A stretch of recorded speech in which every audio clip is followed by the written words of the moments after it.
A gente vai falar agora um pouquinho sobre momento angular, né, em linhas gerais.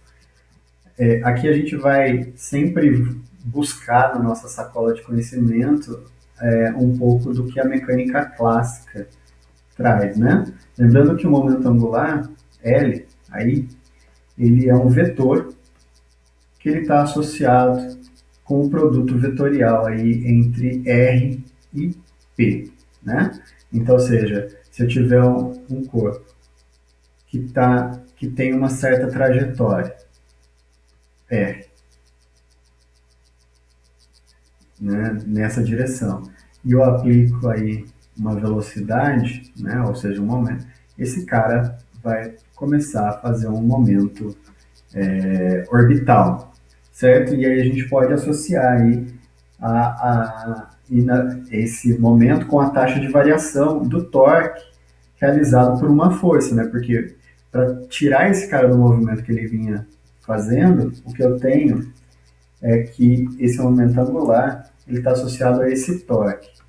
Lembrando, né, que o torque ele é uma quantidade, pode ser descrita através da variação do momento angular com relação ao tempo, certo? E esse torque aí, né, entre aspas, está associado aí a uma força de rotação, certo? Então, ou seja, para que rode, a gente precisa ter por isso que vem esse produto escalar, vetorial que está aqui, né? Então, eles têm que tem que ter uma componente perpendicular à direção de movimento. E aí tem uma situação interessante, que é quando não tem força. Se vocês se lembrarem, né, o torque ele é como se fosse a segunda lei de Newton para a rotação. Se vocês se lembrarem, a primeira lei de Newton me diz que força, desculpa, a segunda lei de Newton me diz que força é variação do momento no tempo.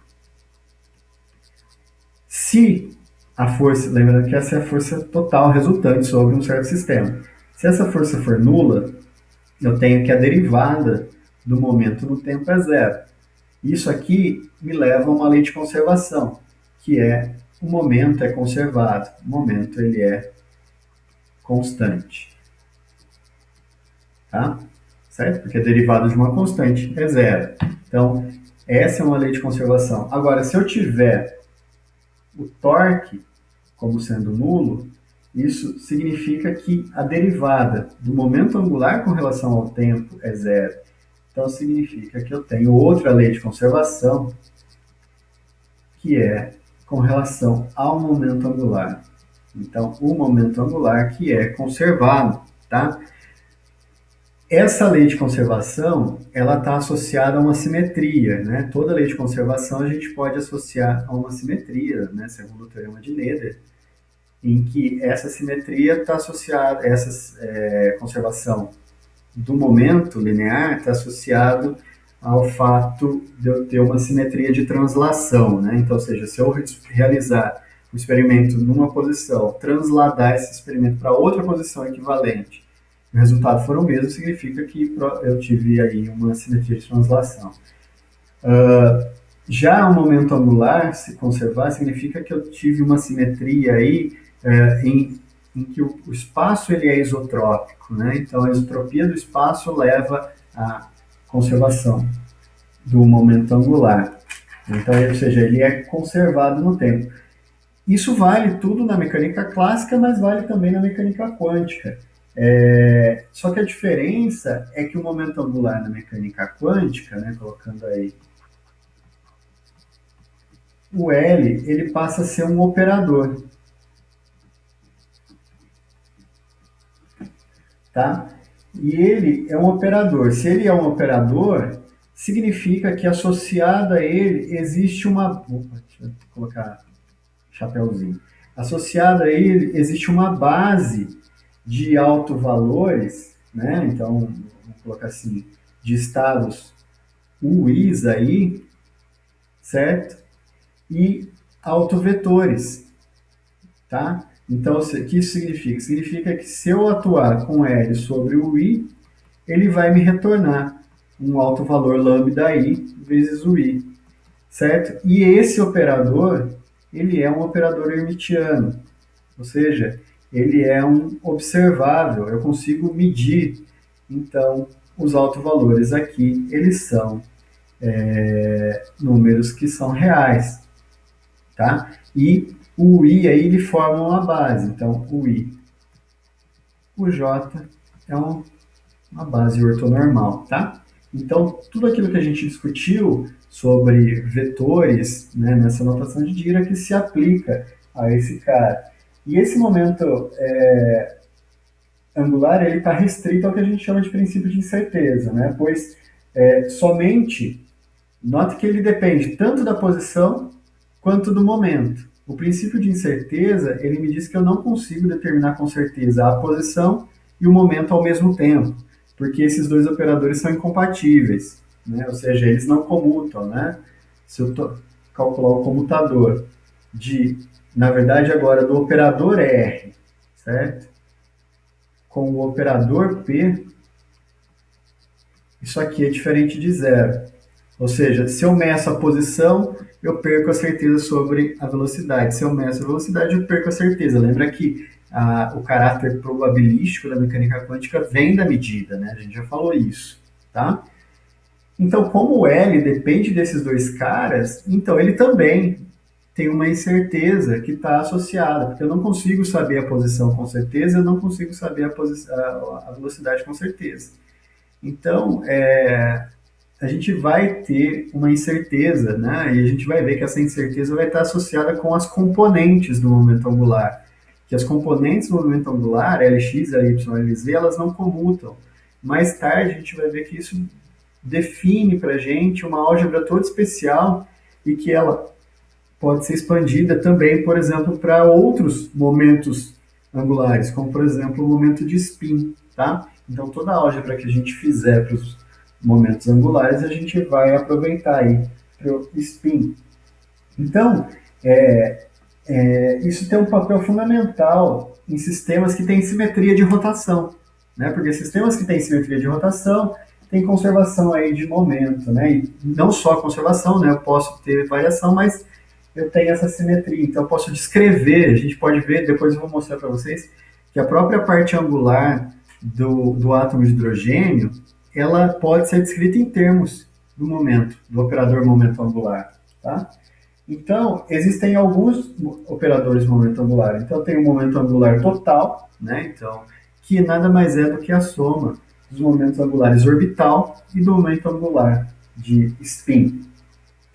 O momento angular, ele é uma propriedade que é aditiva, né? Então eu posso ir somando esses momentos angulares, certo? E a transposição que eu tenho entre a mecânica clássica e a mecânica quântica está no fato da gente escrever a representação dos operadores R e P, né? Então, esse momento L aí, ele é formado por três coordenadas, né? Então, eu tenho a coordenada x, eu tenho a coordenada y e tenho a coordenada z, certo? E além do momento angular, a gente pode, esse momento angular orbital, né, que ele está associado justamente com a órbita, eu tenho então o que a gente chama de momento angular de spin, certo? Então, como é que eu faço? Bom, eu tenho lá que na representação das posições,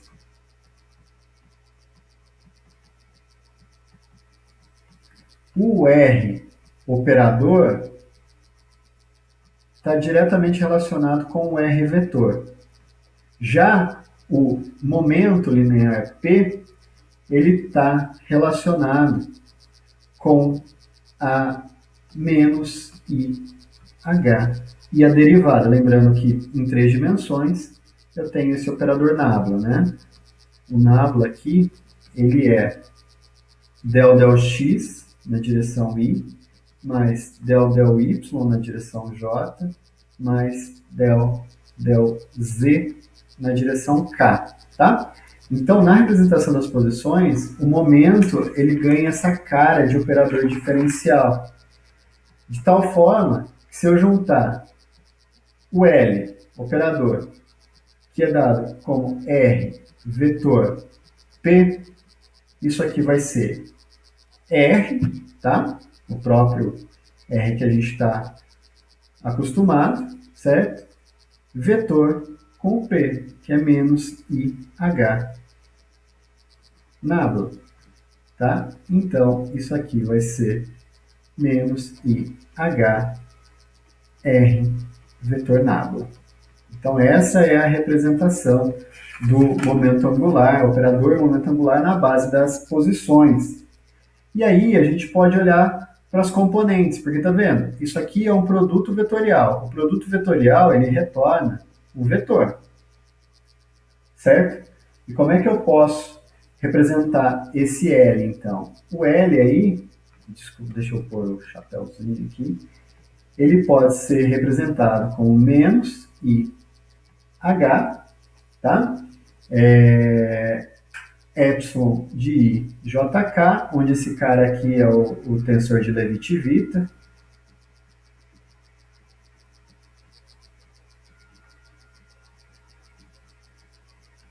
Certo?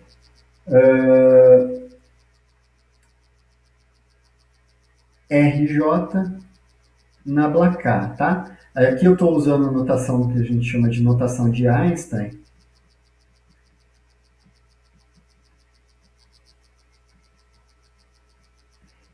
que sempre que eu tiver dois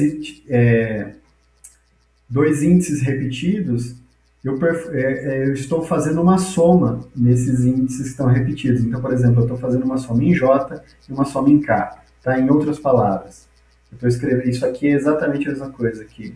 Menos I. Esse I, gente, cuidado só com essa notação, que eu devia ter mudado. Tá? Esse I aqui é um número complexo. Esse Izinho que aparece aqui é o da soma. Eu vou até trocar ele para um L, tá? LJK, sei lá. Menos IJK seria a soma em J, a soma em K de epsilon de LJK RJ nabla K. O que é esse diabo desse LJK? Esse cara ele pode ter dois valores. Ele pode ser mais um, se eu tiver uma permutação cíclica desses índices, então suponha que eu tenha a ordem. A ordem vai ser sempre assim, ó, L, J e K, certo? Então sempre que eu tiver uma permutação cíclica desses caras, isso aqui vale mais um. Por exemplo, LJK, JKL, ou então KLJ. Tá vendo que eu estou sempre mantendo a ordem? Sempre o J está depois do L, sempre o K está depois do J, certo? Se eu tiver essa permutação cíclica, né, lembrando que isso é uma soma, então eu vou varrer esses índices, né? Esse cara vale mais um. Se eu tiver uma permutação que é não cíclica, né, ou anticíclica, vamos colocar assim. Por exemplo, quando eu troco um cara com o outro, né? Então, se eu tivesse, por exemplo, L, K e J, tá vendo que eu troquei a ordem? Então, esse cara ganha um menos um, tá? Outro jeito de representar isso, lembrando que a gente sempre pode representar um produto vetorial em termos de um determinante. Então, isso aqui vai ser o determinante de I, J, K, Rx, Ry, Rz, nabla x é a própria derivada em x, né? Então, isso aqui é del x, del y, del z, tá? Então, é isso que a gente tem escrito tanto em termos dessa álgebra tensorial aqui, quanto em termos do determinante. Aí, determinante vocês já fizeram, né? Então, a gente pode escrever, por exemplo, a componente z do momento angular. Quem que é a componente z do momento angular? Então, ela vai ser menos i, h, certo? Então, quem que eu tenho? O z é o cara que vai aparecer, e aí eu tenho duas somas. Uma que vai ser x, y, e a outra que vai ser yx, certo? xy é cíclico, então tem um positivo. Então isso aqui me dá rx del y, e yx eu troquei esses dois caras, então isso é anticíclico. Então passa a ser ry del x, tá? Se você fizer o cara aqui, você vai ver que quem ficar multiplicado por k vai ser exatamente esse termo que está aqui. Então, só que o rx e ry a gente pode chamar tanto de x, y, z, né? A coordenada, posso até escrever isso aqui, ó. O rx e o ry, na verdade é a própria coordenada x, esse cara aqui é a própria coordenada y, tá? Então esse é o operador. Então, dada a simetria de rotação, a gente pode pensar aí num problema com coordenadas no plano, né? Lembrando que eu estou olhando só para o plano, porque eu estou olhando para a coordenada. Lembra da regra da mão direita? Né? Em que eu tenho um vetor, vetor o outro, isso me dá um vetor resultante perpendicular. Então eu posso pensar só no plano, né? Porque eu estou olhando o que vai gerar componentes em Z são os vetores, os movimentos que acontecem no plano I J, tá? Beleza? Então, se eu tiver aí a projeção, né, do vetor R, chamar de ρ, certo? E esse cara que aparece aqui é um ângulo θ, então eu posso dizer que o x aí vai ser ρ cosseno de θ e o y vai ser ρ seno de θ, tá? Eu posso escrever as derivadas em coordenadas polares também aí, então eu tenho que del y pode ser escrito como sendo o seno de θ del r mais o cosseno de θ sobre r del θ e del x igual ao cosseno de θ del r mais o seno de θ sobre r del θ. Lembrando, gente, que lá no curso de métodos a gente faz todas essas contas, né? A gente escreve lá o jacobiano, faz as projeções, faz essas mudanças de variável, tá? Então não vou entrar nos detalhes aqui.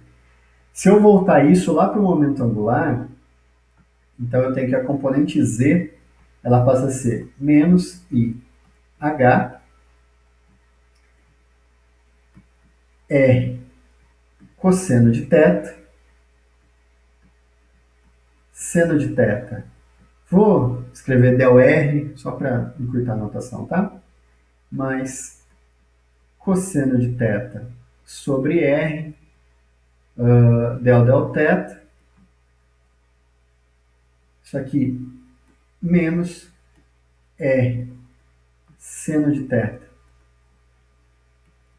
cosseno de θ del r menos o seno de θ sobre r del θ, tá? Eu junto os termos que tem r e que tem θ, né? Então isso aqui passa a ser Lz, ou seja, a componente z do momento angular, vai ser igual a r que multiplica cosseno ao quadrado de θ sobre r del θ mais seno ao quadrado de θ sobre r del θ, tá? A parte que tem o seno, o r cancela, desculpa, o del r cancela. Aqui, esse r cancela com esse r que aparece aqui, eu tenho cosseno de θ ao quadrado mais seno de θ ao quadrado. Portanto, eu tenho que Lz é menos IH del θ, tá? Então, essa é a cara da representação espacial aí da componente z do momento angular. Então a gente pode começar a pensar numa partícula m, uma partícula de massa m, né, que se move nesse sistema. Então, deixa eu só escrever isso aqui. Então vamos supor que eu tenho uma partícula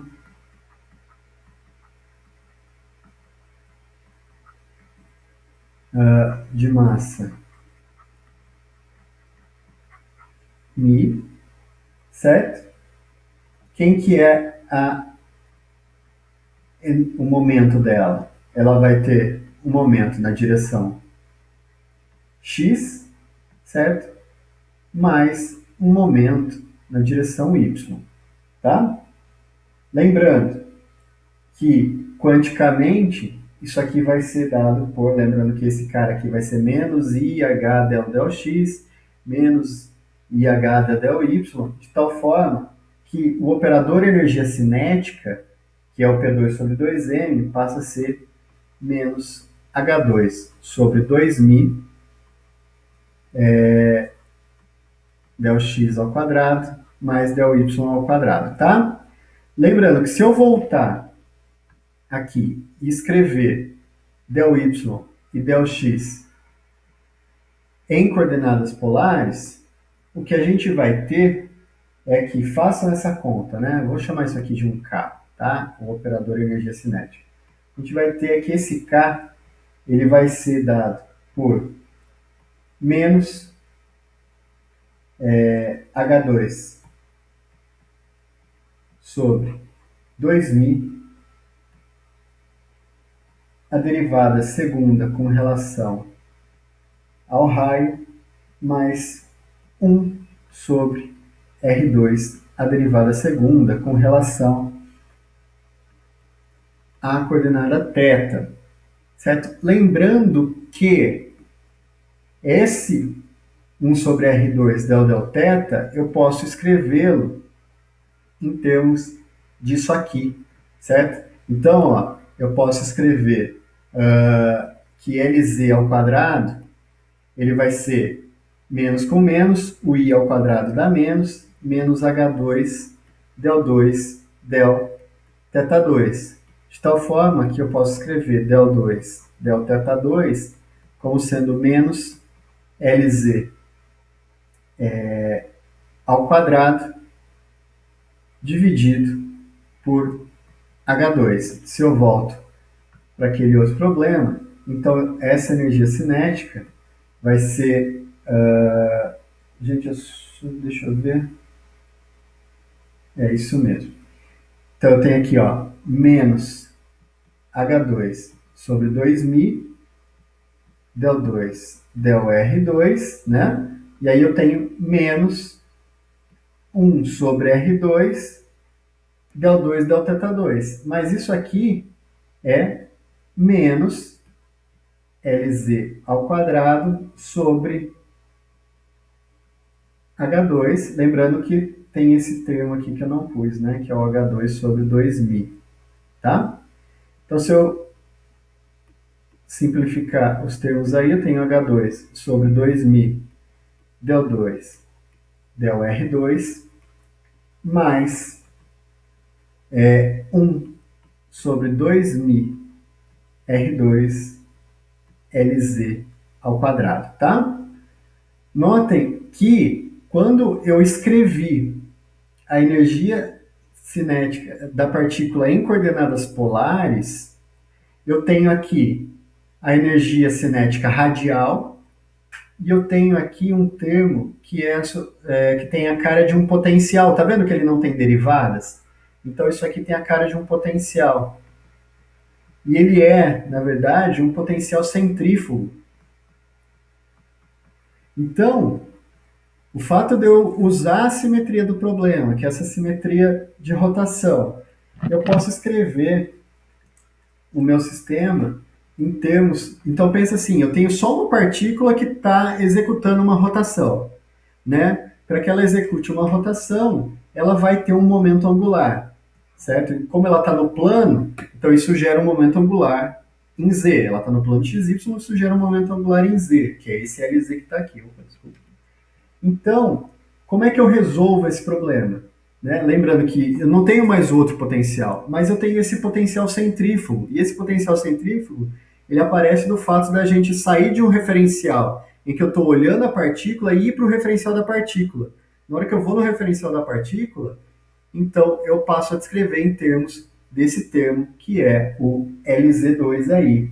E aí eu tenho que escrever a energia cinética na equação de Schrödinger. Então, que essa é uma partícula quântica, afinal, né? Então, eu tenho aí que a equação de Schrödinger vai ser dada por esse cara que está aqui. Então, isso aqui é menos H2 sobre 2μ del2 del R2 mais 1 sobre 2μ R2 LZ ao quadrado, um psi aí de R e θ, que é igual a um E psi de R e θ. Tá? Aqui eu estou fazendo tudo na representação das posições. Depois a ideia é mostrar para vocês a representação do espaço de estados, né? Do espaço onde a gente usa os cats. Notem que esse potencial está escrito em termos de Lz.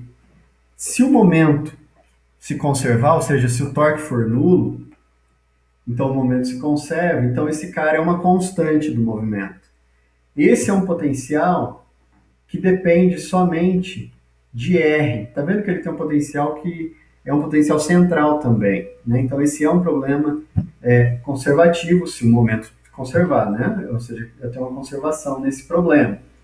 Então, eu posso mais uma vez fazer a estratégia que a gente está acostumado, que é escrever o psi de r θ como sendo uma função que dependa somente de r, tá? Então, uma função de r, e uma função que dependa somente de θ. Por quê? O potencial não mistura esses caras. E aí, o que eu tenho é, substituindo isso na equação que está aqui, eu tenho aqui, ó, menos H2 sobre 2μ del 2 del R2, tá? Então, ó, o psi, esse cara vai atuar no psi e esse cara vai atuar no psi. Então, quem que é o psi? É rão, tetão, mais meio de 2μ R2 LZ ao quadrado é rão, tetão, que é igual a E é rão, tetão. Tá? Então, estou só substituindo. Bom, né, a gente não quer a solução trivial. Isso significa que eu espero que o psi de r θ seja diferente de zero. Tá? Tá vendo que essa derivada aqui está atuando no produto de duas funções?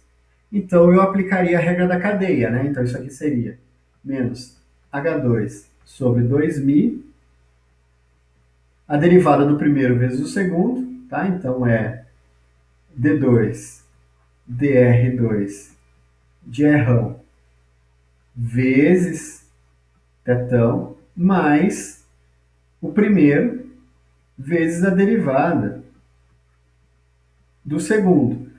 No entanto, a derivada, o θ, ele é uma função só de θ, o tetão aqui é uma função só de θ, então isso aqui é zero, tá? Os outros termos se mantêm iguais. 1 sobre 2μ R2 LZ ao quadrado R e θ. E isso aqui igual a E rão tetão, tá? Por que que eu impus que essa solução seja diferente de zero? Porque para ela ser diferente de zero, tanto R quanto θ, né, R função e θ função, tem que ser diferente de zero. Então eu vou dividir essa equação como um todo por R vezes θ, tá? Então, aqui o que eu tenho? O θ vai dividir, então vai sobrar só menos H2 sobre 2μ é rão, porque o θ dividiu, Por que eu não dividi o R? Porque eu tenho a derivada. Né? Eu não posso dividir porque essa derivada está atuando aqui sobre o R. Tá? Esse outro termo aqui é zero, sobra esse cara que está aqui, então tem 1 sobre 2μ R coordenada, tá? Só o LZ ao quadrado, que eu dividi por esse termo, isso aqui igual a E, certo? Que é o termo que está aqui. Beleza? Bom, o que eu posso fazer? Na verdade, desculpa pessoal, desculpa, porque eu vou só substituir o LZ2 por esse termo que a gente tem aqui, ó. Esse vai para o começo. Ó, o LZ2 ele vai ser menos H2 DO2 delta T2, né? Porque eu estou dividindo aí. Então, aqui aparece, lembrando que o LZ2 ele vai ser menos H2 DO2 del θ2 e que atua sobre R e φ. Mais uma vez, a derivada passa direto por esse cara e ela atua só sobre esse, certo? E aí eu vou dividir todo esse termo aqui, ficou bagunçado, mas por Rão tetão, tá? E agora sim, isso aqui é igual a E. Tudo que tem teta eu vou jogar de um lado, tudo que não tem teta eu vou jogar do outro. Então isso aqui passa a ser menos H2 sobre 2μ R função, tá? A derivada segunda com relação a R de R função, menos E, e isso igual a H2 sobre 2μ. Tá vendo que tem um R aqui? Eu vou passar esse R multiplicando. Então passa assim um R ao quadrado aqui, tá? E aqui sobra uma derivada segunda com relação a θ dessa função tetão aí, tá? Eu vou chamar isso aqui é uma função que só de θ. Isso aqui é uma função só de R. Para que elas sejam iguais, então elas têm que ser iguais a uma constante. Então vou chamar essa constante aí de um K, tá? Na verdade, vou até pôr um sinal negativo por causa desse lado que está aqui, tá? Então, menos K. Por quê? Porque é uma constante, eu posso escolher. Isso me leva a duas equações. A primeira é essa que está aqui, que é H2 sobre 2μ H2 sobre... Deixa eu só colocar essa equação que está aqui direitinho, tá? É só menos H2 sobre 2μ R D2 dr2 R menos E igual a menos K R2, tá? Essa é uma equação. A outra equação é essa que está aqui embaixo, que é H2 sobre 2μ D2 dθ tetão, gente, faltou dividido por um tetão aqui, ó, tá? Porque eu estou dividindo esse cara aqui, o R1 vai cancelar, sobra só o tetão aqui, certo? Isso aqui igual a menos K tetão. E a gente vai olhar para essa equação aqui em especial, certo? Essa equação que está aqui, ela é uma equação diferencial de segunda ordem, e eu reconheço esse termo que está aqui, ó. Esse termo que está aqui, se vocês se lembrarem, ele é o LZ ao quadrado. Então, essa equação toda passa a ser escrita. Bom, por que eu fiz menos aqui? Porque faltou um menos aqui. Aí sim, agora dá certo. Essa equação toda aí passa a ser L2, uma função que é igual a 2μ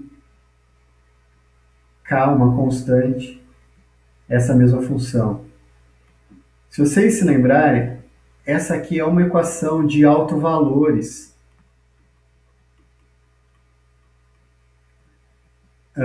do operador LZ2, certo?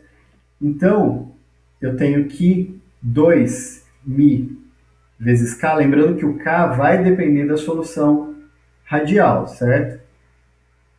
São os autovalores. E os φ aqui são os autovetores. Os tetas, não φ, né?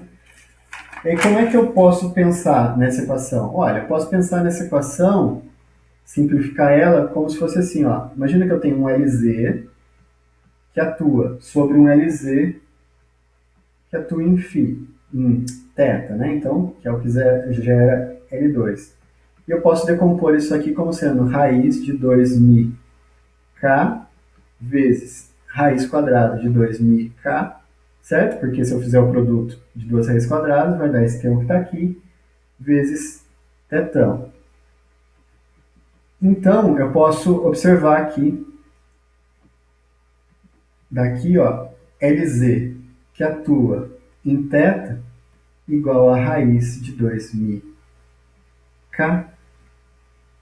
que atua em θ, certo? Então, aqui, essa era para LZ2. Aqui é a equação de autovalores para o LZ, certo? E o interessante é que, se a gente voltar na equação diferencial, essa é uma equação que ela é simples de resolver, tá? Então, resolvam essa equação diferencial aqui, ó, resolver, tá com problema para vocês. Né? De tal forma que eu posso definir esse tetão como uma função de θ, e ele vai ser dado por I exponencial de I m θ, onde o m ele vai ser raiz quadrada de 2μk, que é essa constante que está aí, dividido por h, certo? Lembrando que o θ ele é periódico.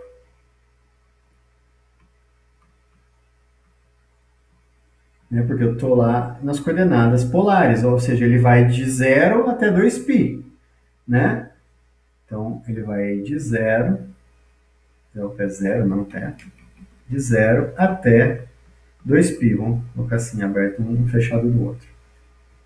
Se ele vai de 0 até 2π, significa que tetão de 0 tem que ser igual ao tetão de 2π, certo?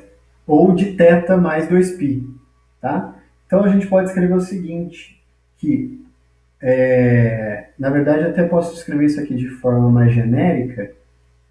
Deixa eu fazer de novo.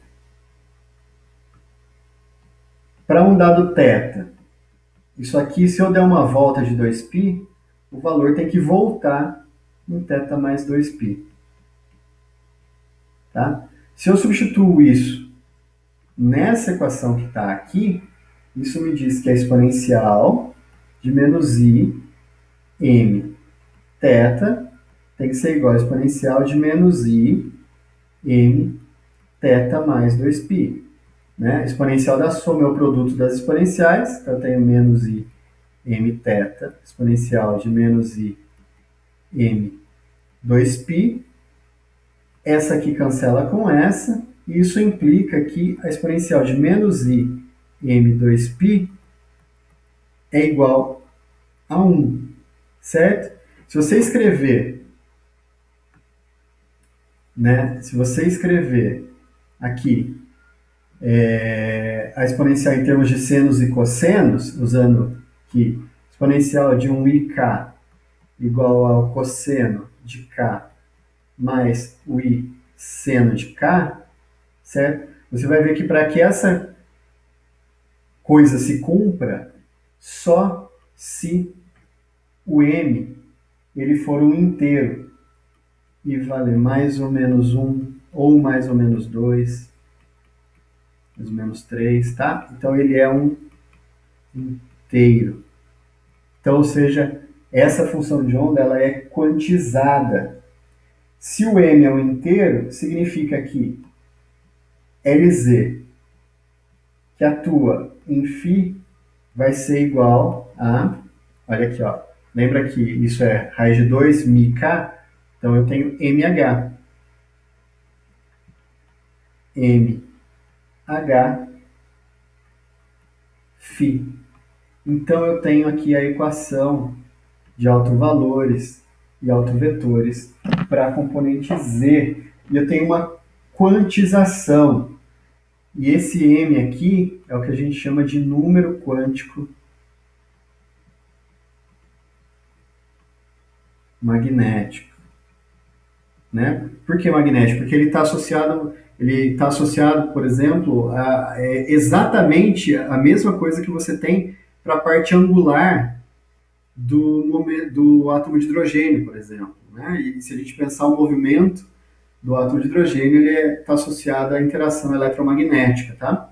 Então, essa solução aqui, ela já está lá no átomo de hidrogênio. Se vocês se lembrarem quando a gente resolveu, o harmônico esférico, os harmônicos esféricos, né, que davam a solução angular, eles tinham exatamente uma solução desse tipo, que era φ tetão de θ, né? Na verdade, lá está em termos de φ, a exponencial de 1i m θ, tá? Que é essa solução que a gente tem aqui, ó. Beleza? Então, a gente tem, sim, como descrever o átomo de hidrogênio em termos desses caras que estão aqui. Qual que é o próximo passo? O próximo passo é escrever os autovalores e autovetores das outras componentes. E Lx, Ly? Como é que eu faço isso, tá? E é o que eu vou deixar para a gente fazer depois, né? Porque é uma álgebra um pouquinho mais longa, mas a gente pode escrever em termos aí da álgebra dos comutadores, certo? E aí a gente consegue descrever o momento angular, inclusive a gente vai mostrar que esses operadores Lx, Ly e Lz eles são incompatíveis. Isso significa que eles não comutam, né? Lx, Ly é diferente de zero, tá? E depois a gente vai conversar um pouquinho sobre as implicações do que ser diferente de zero significa, tá? Então, dessa parte é isso.